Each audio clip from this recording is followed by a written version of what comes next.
João 16, nós vamos ler então, a partir aqui do versículo 29, do 29 ao 33.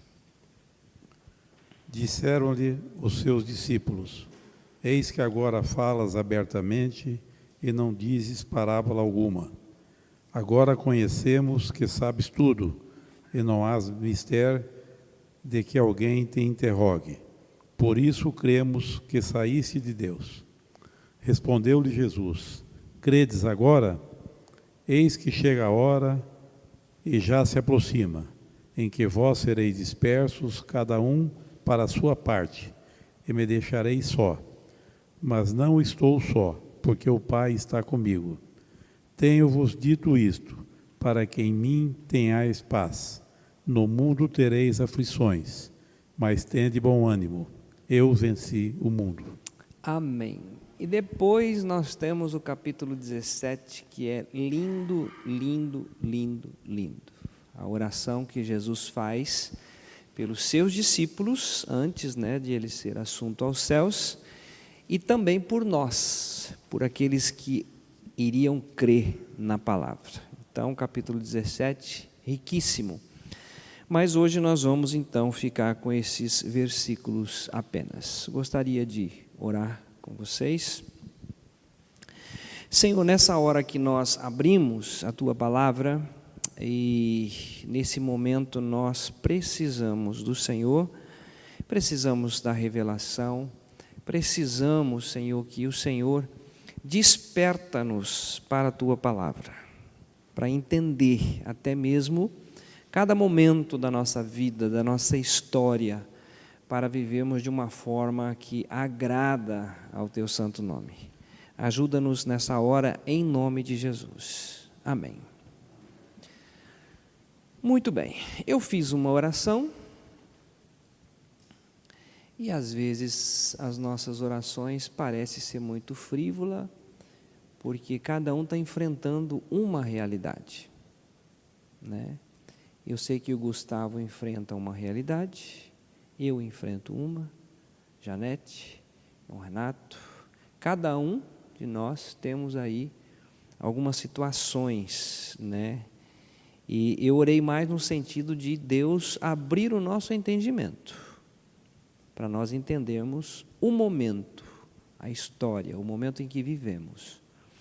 Então vamos lá, Jesus tem aqui, até o capítulo 16, quando ele aborda, a igreja lembra no capítulo 16, os versos 8 e 9, e quando ele vier, se referindo ao Espírito Santo, convencerá o mundo do pecado, da justiça e do juízo, do pecado porque não creem em mim. Enfim, quando ele termina esse discurso, vocês prestem atenção no verso 29. Disseram-lhe os seus discípulos. O que os discípulos disseram? Eis que, agora. O que nós entendemos por agora? Ontem foi maravilhoso estar com os homens, mas é passado, já foi. Hoje à tarde, hoje de manhã, as atividades, o corre-corre, mas agora os discípulos tiveram contato com o Senhor Jesus e eles usam essa expressão, agora.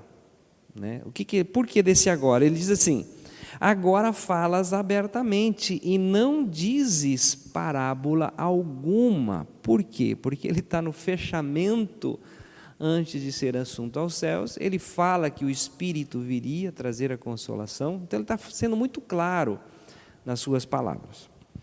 Respondeu, aliás, versículo 30, agora, novamente eles repetem, agora, somente agora. O verso 30, conhecemos que sabes tudo. Tanto é que olha só no versículo 31, tem várias maneiras de nós lermos esse texto. O 31, quer ver? Respondeu-lhe Jesus, credes agora? É uma forma. A outra forma é, credes agora? Mais ou menos assim, eu estou com vocês todo esse tempo. Exato. Então, assim, agora, eles dizem no verso 30, conhecemos que sabes tudo. Lógico que nós já ouvimos falar que nele habita completamente toda a plenitude de Deus. Mas tem a pessoa, num determinado momento, que ele tem a revelação. Agora eu vejo que tudo está em Cristo Jesus. Então aqui eles têm essa revelação. Agora sabemos que tu sabes tudo e não precisas de que alguém te interrogue. Por isso, cremos que saístes de Deus. Então pensa numa palavra de afirmação dos discípulos. Agora eles têm a plena convicção de que Jesus veio de Deus, que Ele sabe tudo, que por mais que Ele seja interrogado pelos discípulos ou pelos escribas, Ele é o Filho do Deus Altíssimo. Chegou a revelação a esses discípulos. Então Jesus aproveita esse momento, né? Lógico que esse momento também é um momento de Deus. Versículo 32, eis que chega a hora e já se aproxima em que vós sereis dispersos, cada um para a sua casa. E me deixarei só, mas não estou só, porque o Pai está comigo, se referindo àquele momento em que ele estaria na cruz e todos o abandonariam. E também dá para trazer para a nossa realidade hoje. Nós estamos aqui, nós nos reunimos, mas termina a nossa reunião, cada um vai para a sua casa, cada um enfrenta a sua aflição, o seu dia a dia, cada um cuidando da sua própria vida no dia a dia. E daí nós temos então o 33, que é o ponto onde nós vamos trabalhar um pouquinho. Tenho-vos dito isto para que em mim tenhais paz. No mundo tereis aflições, mas tende bom ânimo, eu venci o mundo. Então o contexto é, eu vou embora, vocês vão ficar. No capítulo 17, então, tem a oração que ele vai fazer pelos discípulos que ficam, a oração que nos inclui também, mas ele diz essa expressão, vocês vão ter paz em mim. No mundo, quem está tranquilo com...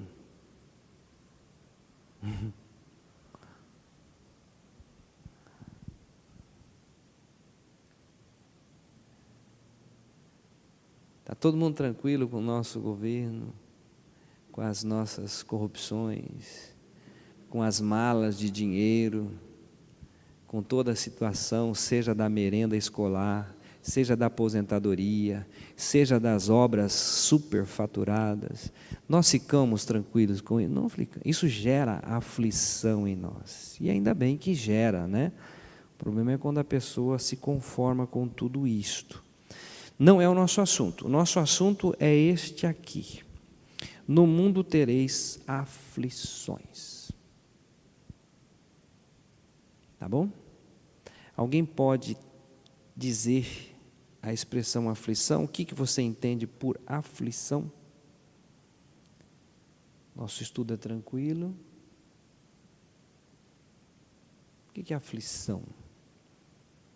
Você nunca teve aflição? O que é aflição? Vamos falar de uma maneira bem nossa, assim, do cotidiano. O que gera aflição? Ou o que é aflição?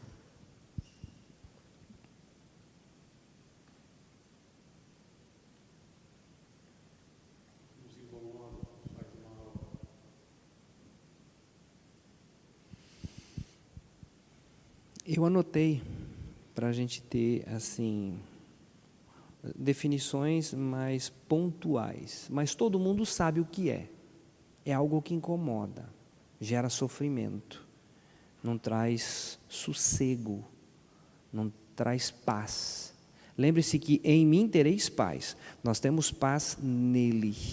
Estamos crucificados com Ele, Ele é a nossa vida. Toda vez que nós voltamos para Ele, nós temos paz. Mas no mundo, nós estamos aí completamente rodeados de aflições, de toda ordem de aflição. Então, a definição que abrange tudo diz assim, é um sentimento de persistente dor física e moral. Quando há uma dor física, quando há uma enfermidade, quando há uma situação que alguns médicos se deparam com uma situação e diz, olha, você vai ter que acostumar com isso, porque até o fim da sua vida você vai precisar desse medicamento. Isso gera aflição, isso gera sofrimento físico. A questão moral, tantas e tantas situações que nós enfrentamos no dia a dia que também gera esse sofrimento.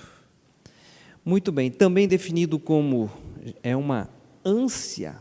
Tem dia que você levanta, você não sabe por quê, você está mal. Mas o que você tem? Não sei, alguma coisa, não sei o que é.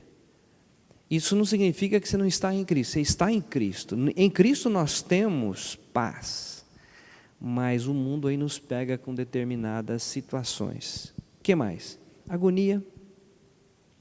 Você recebe uma notícia, né, que você nunca esperava receber. Você recebe aquela notícia. O que isso gera? O que isso traz? Uma agonia profunda.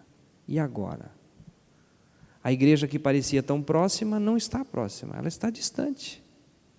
Alguém que eu amava, que eu pensei que ia me amparar, deu as costas. O apóstolo vivenciou isto, o apóstolo Paulo, quando ele diz assim: todos me abandonaram, mas o Senhor me assistiu, me fortaleceu e me fortalecerá. Então isso gera uma certa agonia. O que mais? Angústia. A pessoa está angustiada, coisas para resolver e não consegue, foge ao seu controle, principalmente quando se relaciona com família.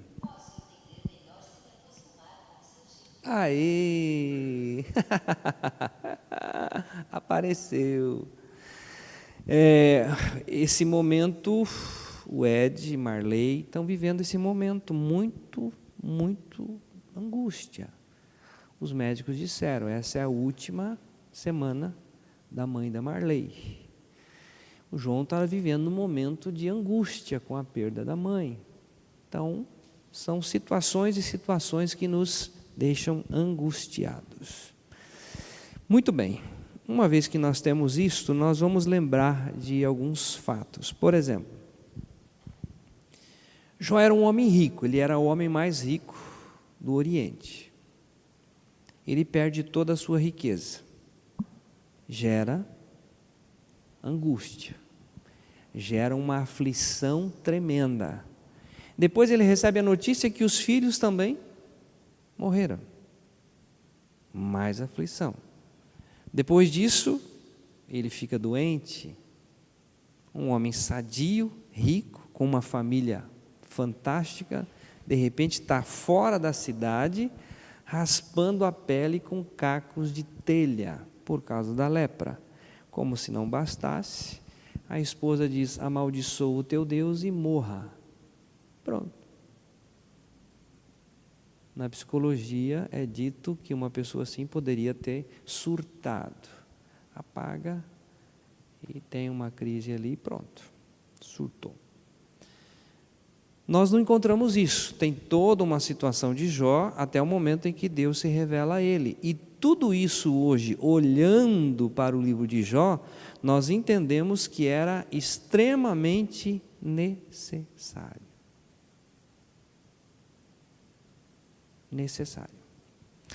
Outro fato que nós temos aqui, lembram de Isabel, Zacarias? Ela era estéril, ele ora, Deus concede João Batista nasce, um menino que precursor aí da pregação do Senhor Jesus, batiza o Senhor Jesus, e no entanto, ele é degolado e é servido num prato por uma simples um simples pedido, né, de uma mulher extremamente vivendo um momento que não suportava a palavra de João Batista. Nós temos também Estevão sendo apedrejado, momento de aflição. Nós temos Paulo em toda a sua descrição em 2 Coríntios, preso. apedrejado, teve que fugir pela janela, teve que ser mordido por uma serpente naquela ilha, sofreu naufrágio. Tudo isso gera aflição, angústia. E, evidentemente, são vários textos que nós poderíamos trabalhar isso, mas eu estou trazendo isso para nós andarmos em textos menores e, de repente, que não está ainda tão vivo, para nós entendermos, compreendermos o nosso viver, né, em 2018. Todos nós que estamos aqui vamos morrer, de uma forma ou de outra. Vamos passar por momentos que nós nem imaginamos que poderíamos passar. E nessa hora, quem que vai dar o suporte? Em mim tenhais paz. E no mundo, é um mundo aí de aflições. Então vamos em Gênesis capítulo 41. Gênesis 41.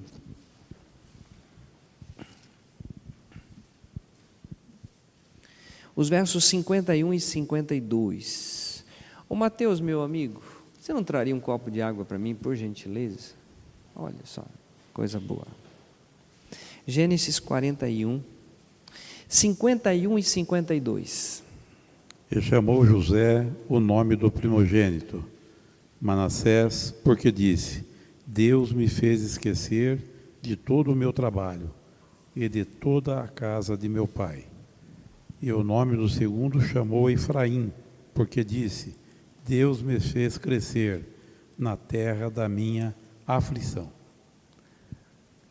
Isto.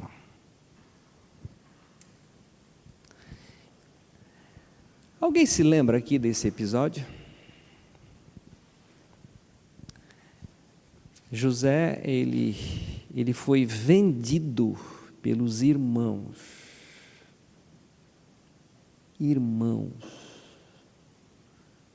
Os irmãos não suportavam aquele menino que sonhava. E o sonho era revelações do Senhor. Então o que acontece? Os irmãos vendem José. José é levado escravo no Egito. E ali começa a história de José, né? Tudo aquilo que ele passou, o período que ele ficou preso, toda essa situação ele enfrenta ali no Egito. E nos versículos então que nós lemos, 41, o versículo, deixa eu lembrar aqui, 51, ele tem os 2 filhos, e o primeiro se chama Manassés. Por quê?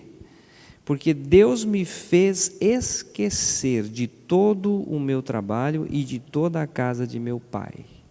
Deus lhe deu uma família, e Deus proporcionou isto a José. Versículo 52, e o nome do segundo chamou Efraim. O que significa Efraim?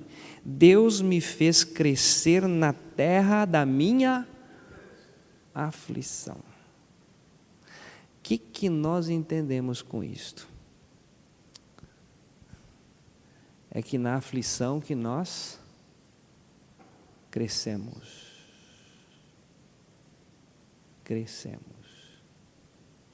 Aflição é necessário. Estou trazendo isso aqui para nós considerarmos isto. Bendita aflição que Deus promoveu a José. O descer ao Egito, o ter aquele momento de riqueza, 7 anos de fartura, depois 7 anos de necessidade, aí os pais vão em busca de alimento, e é ali onde Deus prepara todos esses 400 anos, sustentando o povo de Israel, até eles saírem do Egito então, para caminhar a terra de Canaã. Então, Deus me fez crescer, é o 52, na terra da minha aflição. Então nós não podemos, em hipótese nenhuma, desprezar a aflição. ela é bendita, ela nos faz crescer. Não está anotado aqui, mas vocês se lembram de Ana, casada com Eucana? Eucana diz para ela: escuta, eu não sou melhor do que 10 filhos, tadinho. E ela chora e ela entra numa aflição, e é nesse momento de aflição que ela ora, Deus ouve a sua oração e lhe concede o filho Samuel. Então a aflição, ela faz isso. Quando tudo vai bem, para que Deus? Eu estava no shopping, quem conhece Recife, Shopping Rio Mar, uma fartura, povo de dinheiro, né? Todo mundo sorrindo, todo mundo feliz da vida, parece que nem necessidade tem naquele lugar. Lógico que na periferia tem, mas ali no shopping parece que ninguém tem. Um prato ali é caríssimo, enfim. Enquanto tudo está bem, para que Deus? Para que nos aproximarmos do Senhor? Então aí Josué enfrenta toda essa situação, e aí ele coloca o nome todas as vezes que ele vai chamar Efraim. Ele vai dizer: Deus me fez crescer na terra de aflição. Então isso é muito importante nós gravarmos isto, tá bom? Um outro texto que nós vamos ler também, que está em Êxodo capítulo 3, os versos 7 e 8.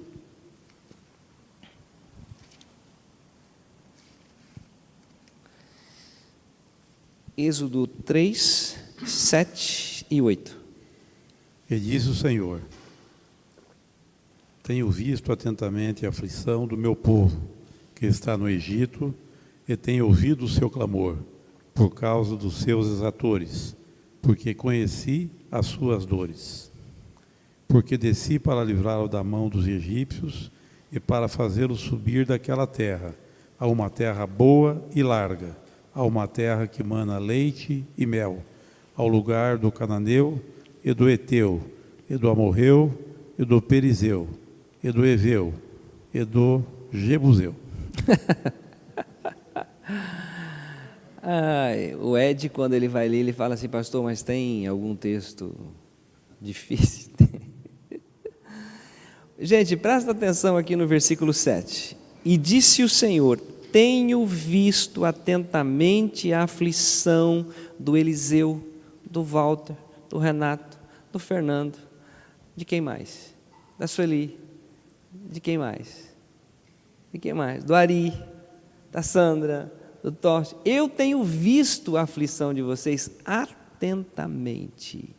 Não estou alheio a isso, estou vendo esta aflição. O versículo continua, que está no Egito. E tenho ouvido o seu clamor, por causa dos seus exatores, porque conheci as suas dores. E aí sim, portanto, desci para livrá-lo do Egito. Enfim, a aflição vem, o que nós fazemos? Nós vamos diante do Senhor e oramos, e o Senhor traz o livramento. Mas se nós lermos todo o livro de Juízes, são várias fases. Um juiz levanta e traz livramento ao povo. O povo novamente esquece de Deus e ficam escravos por mais 40 anos. Aí Deus levanta um outro juiz e o povo é restaurado. Aí esse juiz morre, aí fica o povo 20 anos escravos novamente. Esses altos e baixos, né? Quando não é aflição porque eu perdi o emprego, é aflição porque eu perdi um relacionamento, é aflição porque eu perdi uma situação, enfim, situações nós vamos passar sempre, sempre, sempre. É muito triste, tem situações que a gente pensa assim: Deus se esqueceu de mim.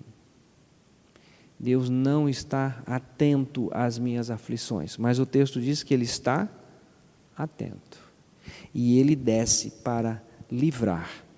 Aí nós temos um outro texto ainda bastante conhecido, esse, mas eu faço questão de ler também, que é Salmo capítulo 119.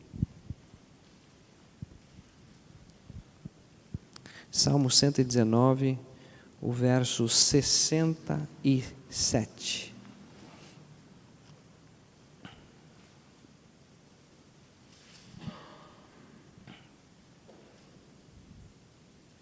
Antes de ser afligido, andava errado, mas agora guardo a tua palavra. Antes de eu ser afligido, eu andava errado, mas agora eu guardo a tua palavra. Então, bendita a aflição. Eu lembro do pastor Thomas, que ele dizia o seguinte: se você está vendo alguém quase caindo, coloca o pé para ele cair mais rápido, porque quanto antes ele cair, antes ele vai clamar por socorro, por ajuda. Às vezes a gente fica tentando, dar um jeitinho ou minimizar a aflição de uma pessoa, e na verdade é necessário. Na terça-feira nós trabalhamos lá na casa da mãe da Sandra a respeito daquele assunto. Deus pode todas as coisas? Pode. Ele pode fazer infinitamente mais além daquilo que pedimos ou pensamos. Ele pode fazer. Ele é capaz de fazer. Com os homens ontem nós trabalhamos essa questão, Pai nosso que está nos céus, santificado seja o teu nome, venha o teu reino e seja feita a tua vontade, assim na terra como no céu. Então, quando nós oramos por alguém, por uma pessoa, Deus pode melhorar a pessoa? Pode. Deus pode curar? Pode. Deus pode até ressuscitar? Pode. Mas o que nós queremos para a nossa vida é que a vontade dele se cumpra em nós. E a vontade dele nem sempre é a minha vontade. Foi assim com Jesus. Não faça a minha, mas a tua. Então, eu quero que você morre. Quero que você vá para a cruz. Então, vamos para a cruz. Então, essa questão da vontade. Por quê? Porque a vontade dele é boa, perfeita e agradável. Ele sabe o que é melhor para mim, para o Gustavo, para o Renato. Ele sabe o que é melhor. Então, às vezes, nós lutamos contra a maré. Nós queremos fazer a nossa vontade. Mas Deus está dizendo aqui: antes de ser afligido, então, eu andava errado, mas agora eu guardo a tua palavra. Por quê? Porque passei por várias situações que me levaram a buscar ao Senhor e ter a revelação dessa palavra. Então, a aflição nós vamos passar sim. Jesus não enganou ninguém. É excelente ter vida, mas vamos passar por aflições. 71 aqui no Salmo 119 ainda, o verso 71. Foi-me bom ter sido afligido, para que aprendesse os teus estatutos. Isso, foi-me bom. É bom. Está passando por aflição? É bom. Você vai crescer na aflição. Efraim nasce na terra da aflição. Deus fez prosperar naquela terra. A aflição, ele é extremamente importante. Versículo 75. Bem sei eu, ó Senhor, que os teus juízos são justos e que em tua fidelidade me afligiste. Então, o que leva o ser humano a uma aflição? Deus permitiu Jó passar por tudo aquilo. Deus tinha um plano maravilhoso na vida de Jó. Deus permitiu João Batista passar por aquilo. Deus permitiu Estevão passar por aquilo. Deus permitiu o apóstolo Paulo passar naufrágio, cair naquela ilha, estar frio, passando frio, todo molhado, ser mordido pela serpente. Tudo isso Deus permitiu, por causa da fidelidade dele. Qual é o plano, qual é o projeto de Deus para a nossa vida? Nós vamos ver agora 2 Coríntios, estamos já quase no final. 2 Coríntios, capítulo 4.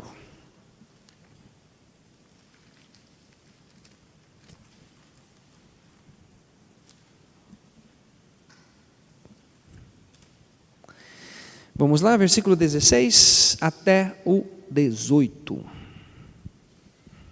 Por isso não desfalecemos, mas ainda que o nosso homem exterior se corrompa, o interior, contudo, se renova de dia em dia, porque a nossa leve e momentânea tribulação produz para nós um peso eterno de glória muito excelente, não atentando nós nas coisas que se veem, mas nas que se não veem, porque as que se veem são temporais, e as que não se veem são eternas. Pronto.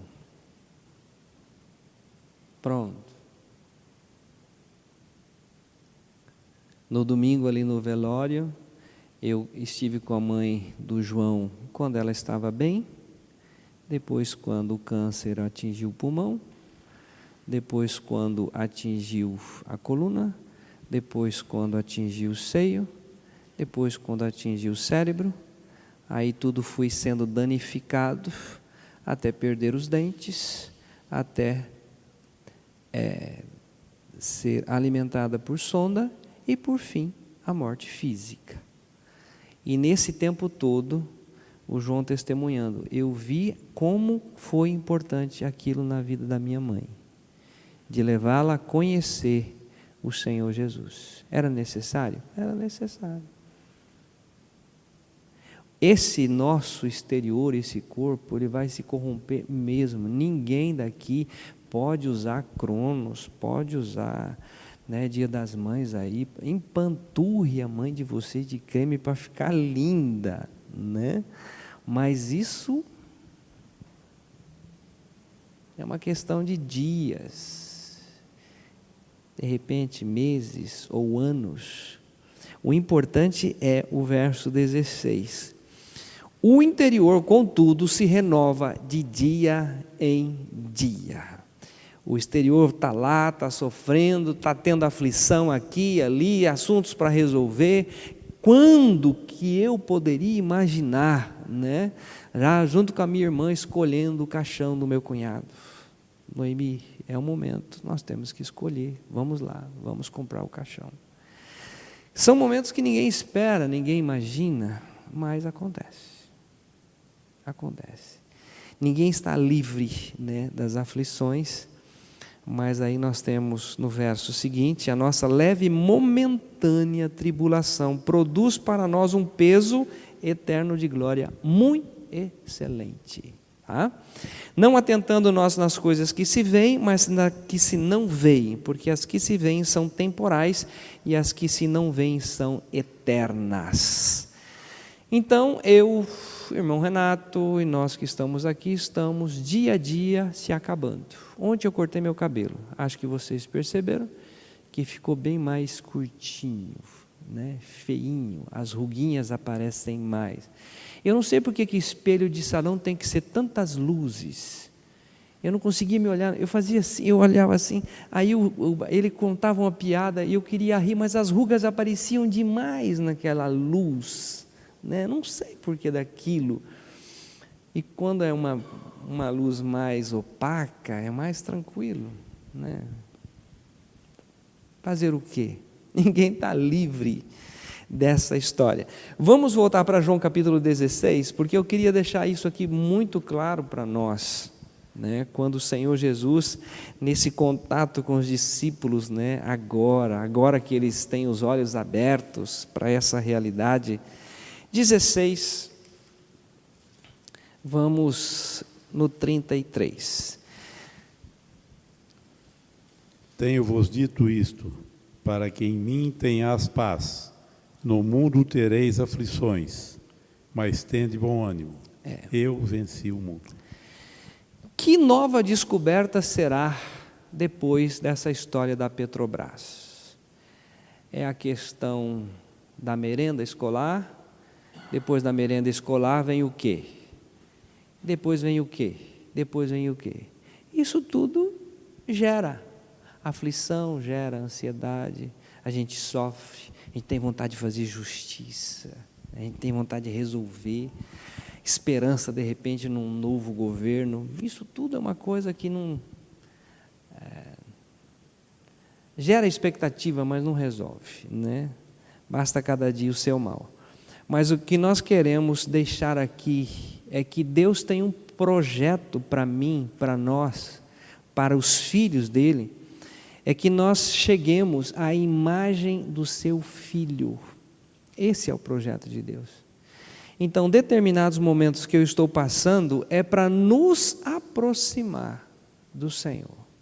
Senhor, eu não estou entendendo esse momento da história, da minha vida, dos meus relacionamentos, eu não estou entendendo isso, mas eu não quero que o Senhor me tire da tua vontade. Seja feita a tua vontade, assim na terra como no céu. Eu sei que isso é para o meu bem. O Senhor tem um projeto para mim. E o Senhor tem um projeto aqui, sem dúvida nenhuma, para qualquer um de nós que estamos aqui. O importante é não perder isso de vista. Você vai ter paz onde? Em Cristo. Em Cristo. Pode ser aí que você tinha tanta esperança na comunidade Importa Renascer, no pastor Eliseu, no Fernando, no irmão Renato, nas pessoas, e todos me abandonaram. Paulo experimentou isso, as pessoas experimentam isso, mas quem vai estar com você nessa passagem é a pessoa de Cristo. Quem vai estar nessa nova vida é a pessoa de Cristo, é Ele que eu preciso estar em paz. Amém? Muito bem, gente, é isso que eu tinha para vocês. Lembre-se disso, né? Na aflição há crescimento. Tá? É um bom nome, né? Se fosse um piá, o próximo a nascer, Efraim. Muito bem, vamos guardados em nome de Jesus.